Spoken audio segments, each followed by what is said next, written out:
Welcome back. It is 5:10 on this wonderful Wednesday evening. I'm Josephine Sage. Let's talk weather. We're going to notice in terms of our weather warnings right now, we do have a winter weather advisory active at least until 9 a.m. tomorrow in Garfield County and along those counties stretching a little bit towards those northern Colorado areas as well. So that winter weather advisory has been kind of extended just about a full 12 hours compared to what we were watching even just a couple hours ago. Also, actually in southeastern Colorado, we have a fire weather warning active because we are actually behind in terms of precipitation, behind in terms of moisture for this year. Our drought monitor does actually have us in a dry to moderate zone for the entire western slope, but hopefully the end of this storm and a couple of these upcoming storms as we wrap up the month of February will start to get us out of that zone before we start to get into those warmer weather months.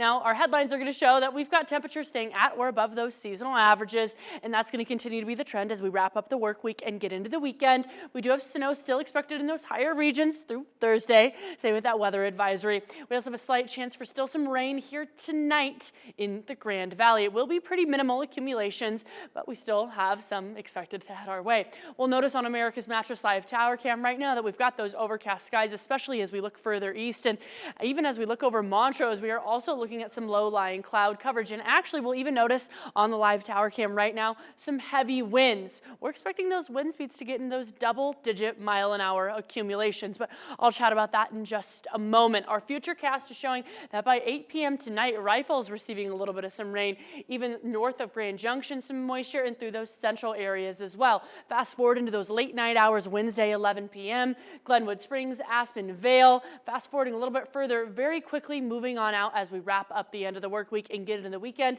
Just a little bit of some partly cloudy skies and some minimal kind of scattered storms expected through Thursday evening and Friday.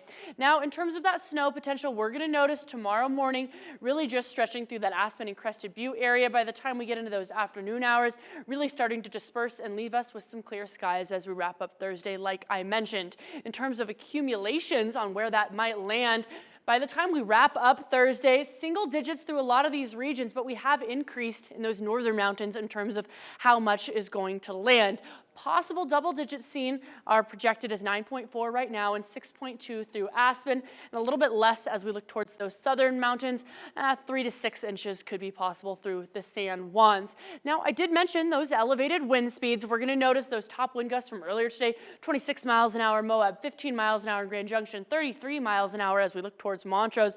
And currently, we're even going to notice we're still in those elevated wind speeds statewide. So if you have those travel plans, keep in mind with that fresh snow accumulation and these elevated wind speeds, there could be some blowing snow and some low visibility. But besides that, as this storm moves on out, we're still expecting above normal temperatures. Even right now, we're still feeling mid-50s for not only the desert valleys, but also for us locally. And we're even going to notice pushing a full 10 degrees above those averages on the high end of things. Discovery Auto Group's 7-day forecast does have us hitting those 60s by Sunday and Monday, but slight shift in things actually come Tuesday, when not only will we have a decrease in temperatures back down into the 50s and the 40s, but we can also expect another round of some moisture to affect us locally.